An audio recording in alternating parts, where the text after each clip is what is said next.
بسم الله الرحمن الرحيم.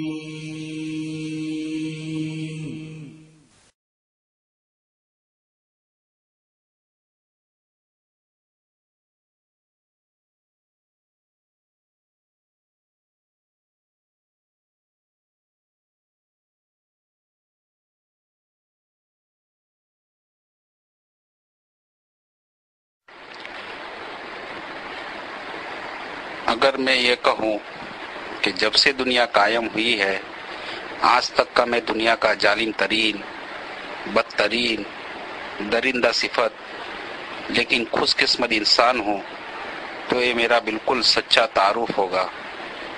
میں ضلع مظفر نگر کے بڑھانا تحصیل کے مسلم راجپوت اکثریت والے گاؤں میں ایک اہیر کے گھر اب سے تقریباً 42 یا 43 سال قبل پیدا ہوا۔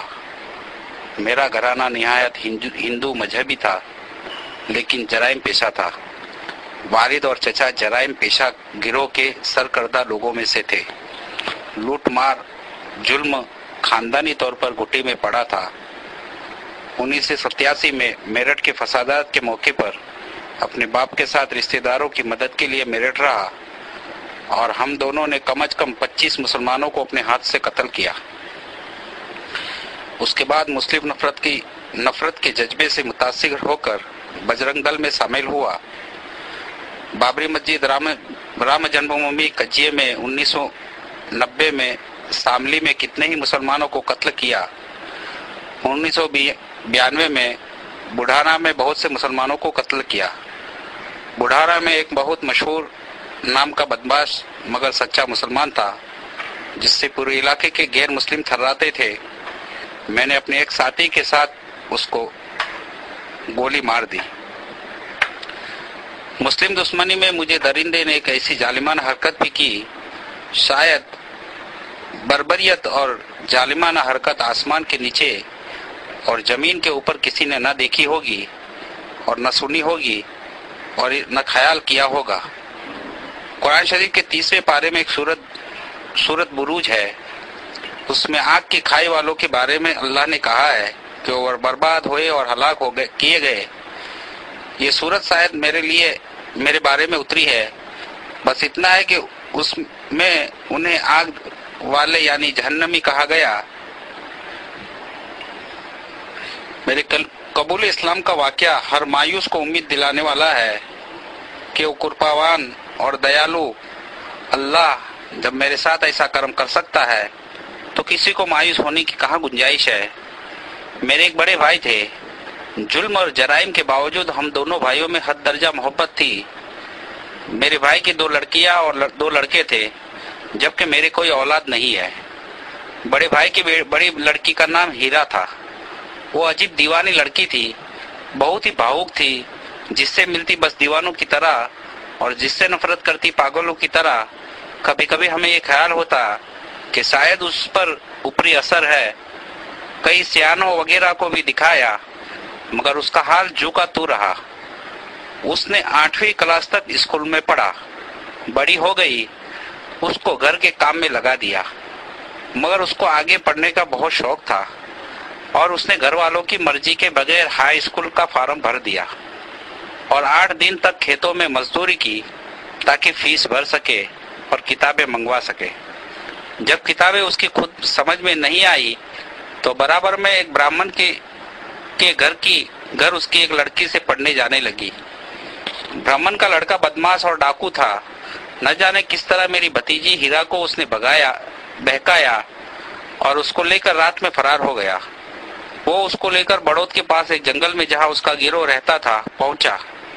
وہ اس کے ساتھ چلی تو گئی مگر وہاں جا کر اسے اپنے ماں باپ کی عزت جانے اور ان کی بدنامی اور اپنی غلطی کا احساس ہوا۔ وہ چپکے روتی تھی۔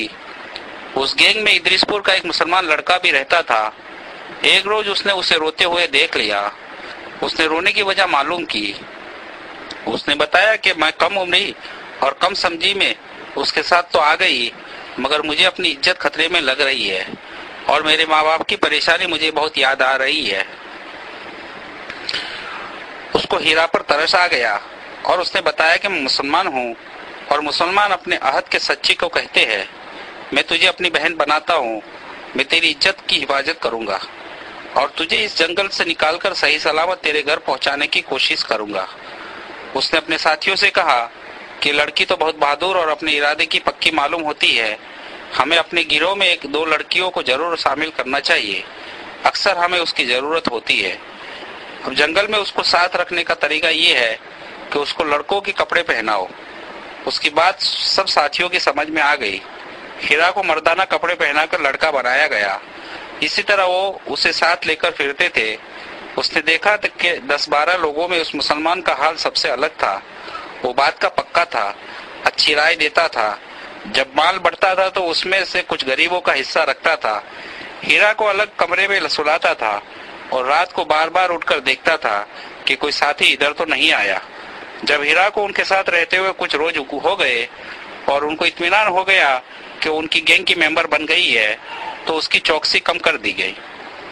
اب اس نے ایک روز ہیرا کو کسی بہانے سے بڑوت بھیجا اور ہیرا سے کہا کہ تم وہاں تانگے میں بیٹھ کر ہمارے گھر ادریس پور چلی جانا اور وہاں جا کر میرے چھوٹے بھائی سے سارا حال سنانا اور کہنا کہ تیرے بھائی نے بلایا ہے، اور اس کو بتا دینا کہ وہ یہاں آ کر یہ کہے کہ وہ لڑکی بڑوت والوں نے شک میں پکڑ کر پولیس والوں کو دے دی ہے۔ ہیرا نے ایسا ہی کیا۔ اس کا بھائی جنگل میں گیا اور اپنے بھائی سے جا کر کہا کہ اس لڑکی کو بڑوت والوں نے پکڑ کر پولیس کو شک میں دے دیا ہے۔ اس نے اپنے بھائی سے کہا کہ ہیرا کو تھانے بھیج دو اور وہ جا کر تھانے میں کہے کہ اگر وہ مجھے گاؤں سے اٹھا لایا، کسی طرح میں چھوٹ کر آ گئی ہوں، مجھے اپنی جان کا خطرہ ہے۔ ہیرا نے ایسا ہی کیا۔ بڑوت تھانے والوں نے بڑھانا تھانے سے رابطہ قائم کیا۔ وہاں پر اس لڑکی کے اغوا کرنے کی رپورٹ پہلے ہی لکھی ہوئی تھی۔ لیڈیز پولیس لے کر بڑھانا تھانے کے لوگ بڑوت آئے اور تھانے سے ہیرا کو لے کر ہمارے گاؤں آئے۔ ہم نے اسے گھر میں رکھ لیا، مگر ایسی بدچلن لڑکی کو گھر میں کس طرح رکھے؟ ہیرا نے بتایا کہ مجھے اگرچہ وہ اٹھا کر لے گیا تھا، مگر میں نے اپنی عزت کی حفاظت کی ہے۔ کسی کو یقین نہیں آیا۔ ایک پڑھے لکھے رشتے دار بھی آ گئے، انہوں نے کہا ڈاکٹری کرا لو۔ ہم دونوں بھائی ڈاکٹری کے لیے بڑھانا اسپتال اس کو لے کے گئے اور یہ خیال تھا کہ اگر اس کی عزت سلامت ہے تو واپس لائیں گے، ورنہ مار کر بڑھارا کی ندی میں ڈال آئیں گے۔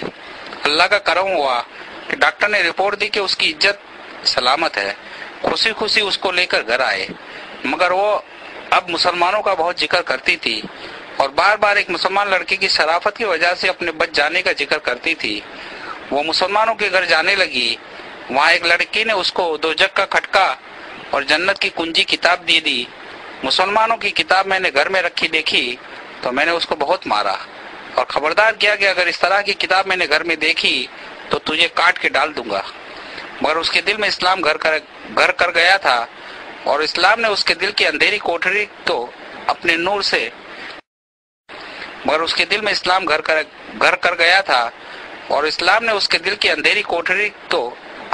سے منور کر دیا تھا۔ اس نے مدرسے میں ایک مسلمان لڑکی کے ساتھ جا کر ایک مولوی صاحب کے ہاتھ پر اسلام قبول کر لیا اور چپکے چپکے نماز سیکھنے لگی۔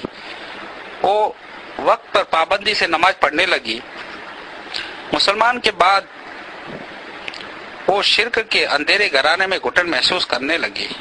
وہ بالکل اداس سی رہتی، ہر وقت ہنسنے والی لڑکی ایسی ہو گئی جیسے اس کا سب کچھ بدل گیا ہو۔ نہ جانے کس طرح اس نے پروگرام بنایا اور پھر گھر سے چلی گئی۔ ایک مولوی صاحب اس کو اپنی بیوی کے ساتھ فولت چھوڑ آئے۔ فولت کچھ روز مولوی کلیم احمد صدیقی صاحب کے گھر پر رہی، پھر مولوی صاحب نے اس کو احتیاط کے طور پر دلہی اپنی بہن کے پاس بھیج دیا۔ وہاں وہ رہی۔ وہاں اس کو بہت مناسب ماحول ملا۔ وہ مولوی صاحب کی بہن کے یہاں رہی اور ان کو رانی پھوپھو کہتی تھی۔ مولوی محمد کلیم صاحب کی اہلیہ نے بھی بہت پیار دیا اور رانی پھوپھو نے اس کی بہت تربیت کی۔ شاید 1-1.5 سال وہ دلہی رہی۔ فولت اور دلہی کے قیام نے اس کو نہایت سچا پکا مسلمان بنا دیا۔ اسے اپنے گھر والوں کو خصوصاً اپنی ماں سے بہت محبت تھی۔ اس کی ماں بہت بیمار رہتی تھی۔ ایک رات اس نے خواب میں دیکھا کہ اس کی ماں مر گئی ہے۔ آنکھ کھولی تو اس کو ماں کی بہت یاد آئی۔ اگر ایمان کے بغیر اس کی ماں مر گئی تو کیا ہوگا، یہ سوچ کر وہ رونے لگی اور اس کی چیخیں لگ گئی۔ گھر کے سبھی لوگ اٹھ گئے، اس کو سمجھایا، تسلی دی، وقتی طور پر وہ چپ ہو گئی، مگر بار بار اس کو خواب یاد کر کے رونا آتا تھا۔ مولوی محمد کلیم صدیقی صاحب کو ابی جی کہتی تھی، بار بار وہ اپنی ماں کو یاد کرتے اور گھر جانے کی اجازت مانگتی، مگر مولوی صاحب نے اس کو سمجھاتے کہ تمہارے گھر والے تمہیں زندہ نہیں چھوڑیں گے اور مار دیں گے، اور اس سے زیادہ یہ کہ تمہیں پھر ہندو بنا لیں گے۔ ایمان کے خطرے سے وہ رک جاتی، مگر پھر اس کو گھر یاد آتا تو گھر جانے کی ضد کرتی۔ بہت مجبور ہو کر مولوی صاحب نے اس کو اجازت دی، مگر سمجھایا کہ تم صرف اپنے گھر والوں کو اسلام کی دعوت دینے کی نیت سے گھر جاؤ، اور واقعی اگر تمہیں اپنے گھر والوں سے محبت ہے تو محبت کا سب سے ضروری حق یہ ہے کہ تم ان کو اسلام کی دعوت دو اور ان کو دوزخ کی آگ سے بچانے کی فکر کرو۔ ہیرا نے، جس کا نام اب ہیرا ہو چکا تھا، کہا کہ وہ تو اسلام کے نام سے ہی چڑھتے ہیں، وہ ہرگز اسلام نہیں قبول کر سکتے۔ اس نے گھر میں بتایا تھا کہ مولوی صاحب نے کہا کہ جب اللہ تعالیٰ ان کے سینے کو اسلام کے لیے کھول دیں گے تو پھر وہ کفر اور شرک سے بھی اسی طرح چڑھنے لگیں گے جس طرح اسلام سے چڑھتے ہیں۔ مولوی صاحب نے اس سے کہا کہ تم بھی تو اسلام سے اس طرح چڑھتی تھی جس طرح آپ شرک سے نفرت کرتی ہو۔ اللہ سے دعا کرو اور مجھ سے عہد کرو کہ تم گھر، اپنی ماں اور گھر والوں کو دوزخ سے بچانے کی فکر میں جا رہی ہو۔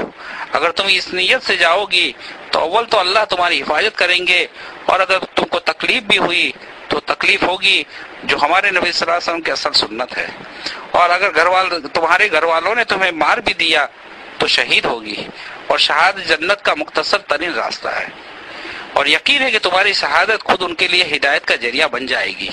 اگر تم گھر والوں کو دوزخ سے بچانے کے لیے اپنی جان بھی دے دو گی اور ہدایت پا جائیں گے تو تمہارے لیے سستا سودا ہوگا۔ مولوی صاحب بتاتے ہیں کہ انہوں نے اس کو 2 رکعت نماز پڑھ کر اللہ سے ہدایت کی دعا کرنے اور دعوت کی نیت سے اپنے گھر جانے کا عہد کرنے کو کہا۔ وہ دہلی سے پھولت اور پھر ہمارے گھر آئی۔ ہم لوگ اس کو دیکھ کر آگ ببولا ہو گئے۔ میں نے اس کو جوتوں اور لاتوں سے بہت مارا۔ اس نے یہ تو نہیں بتایا کہ وہ کہاں رہی، البتہ یہ بتا دیا کہ وہ مسلمان ہو گئی ہے اور اب اسے اسلام سے کوئی ہٹا نہیں سکتا۔ ہم اس پر سختی کرتے تو الٹا ہمیں مسلمان ہونے کو کہتی۔ اس کی ماں بہت بیمار تھی، 2 مہینے میں ہم اس پر سختی کرتے تو الٹا ہمیں مسلمان ہونے کو کہتی۔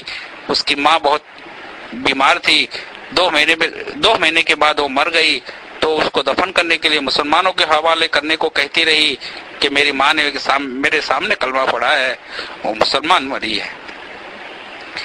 اس کو جلانا بڑا جرم ہے، مگر ہم لوگ کس طرح اس کو دفن کرتے، اس کو جلا دیا۔ روز ہمارے گھر میں ایک فساد ہوتا، کبھی وہ بھائیوں کو مسلمان ہونے کے لیے کہتی، کبھی باپ کو۔ ہم لوگوں نے اس کو میرٹھ اس کے ننیال میں بھیج دیا۔ اس کے ماموں اس کی مسلمانی سے عاجز آ گئے اور انہوں نے مجھے اور میرے بھائی کو بلایا کہ اس ادھرم کو ہمارے یہاں سے لے جاؤ۔ ہم لوگ روز کے جھگڑوں سے عاجز آ گئے۔ میں نے بجرنگ دل کے ذمہ داروں سے مشورہ کیا، سب نے اسے مار ڈالنے کا مشورہ دیا۔ میں اسے گاؤں